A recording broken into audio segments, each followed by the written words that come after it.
In 2014, you became the England captain. You were only 26. How did you feel about that massive responsibility?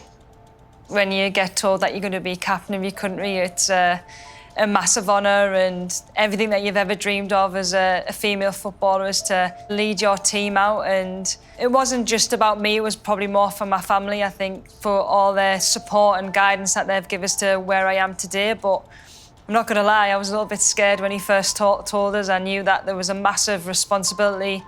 Just want to make an official announcement in terms of the captain moving forward.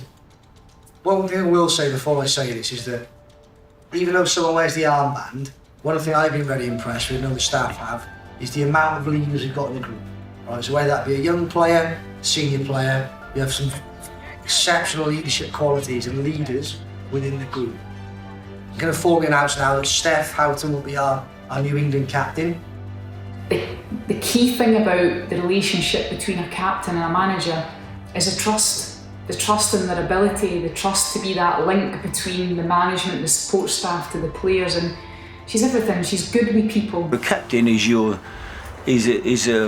extension of you on the football pitch, you know. It's an honour that not so many people get to, in the men's or women's game, get to experience. That England shirt comes with a huge amount of identity. You're representing your country. Yeah, when I see Steph leading the team out in an England shirt, it just makes us as proud as punch. It's just like every parent's dream. You would never imagine it would happen, but when it does, it's just the best.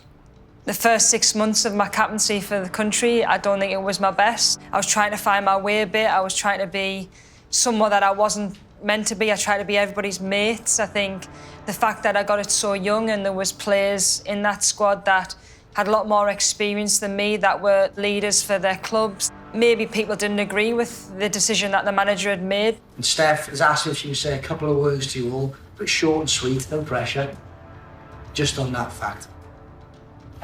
Just delighted to be given the opportunity to lead you girls out, and obviously we've got a big game coming up on Saturday, and I'll always do my best, and hopefully I've got the support of everybody in the squad, and moving forward we can hopefully go and qualify for a World Cup. Just really happy. Thank you. Ultimately, for them 6 months, really developed my leadership skills. I really had to go back to basics, which is where the psychologist came in and was like, right, OK, Steph, we have to really go back to why you got picked as captain, what makes you the player that you are today, and what makes you the person you are. I think probably the most critical factors for me when I meet people is to get inside their head and see what they're going through and what they've been through and what their beliefs are now and expectations and so on. So you really understand them. And then you actually acknowledge what they've been through and recognise that and see what the potential is. And you become almost a massive advocate and supporter of that person. And I think that's the turning point, when they suddenly realise there's somebody who actually cares about me. And for some reason, I don't know why in sport we tend not to say that to athletes. They're human beings and we care about their well-being.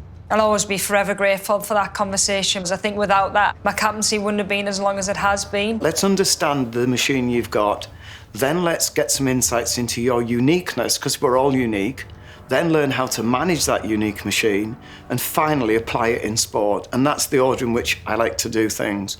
I had to go through that experience. I had to have that circle of people who you really trust. The psychologist was one, my husband was another in my family, and my best mates that were on the team were people that I really, really lean on, not just them, but now still. When you had doubts about it or about yourself, how did you handle the pressure that you put on yourself with that?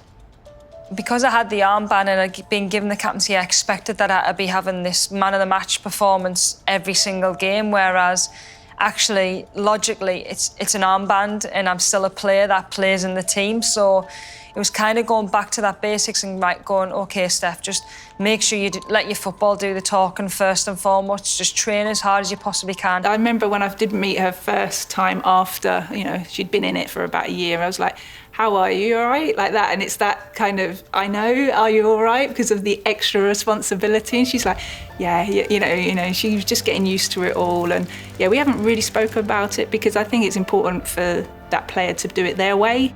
I want to be a leader that led by example with my actions and how I was around camp, and I'd like to think my personality, I don't really get too high in situations, don't get too low, maybe when we've got beat, even though I hate getting beat. I'm probably one of the worst people, but I think that added responsibility allowed us to try and be more positive around camp. There's a lot of learning, a lot of hard work that probably people have never seen before, and I think it was always about trying to be true to what I really believed in terms of being polite, being respectful, being humble, and trying to influence as many of my teammates as possible. But I realised I couldn't just do it by myself. I needed experienced players around to help, and they have different strengths to what I have, and it's about utilising them as much as you possibly could. She's a special girl and was always one that, you know, I used to like to spend time with as an older player when I was in the squad. But yeah, truly, you know, I'm sure she'll stand out and test the time as one of the best England captains as well.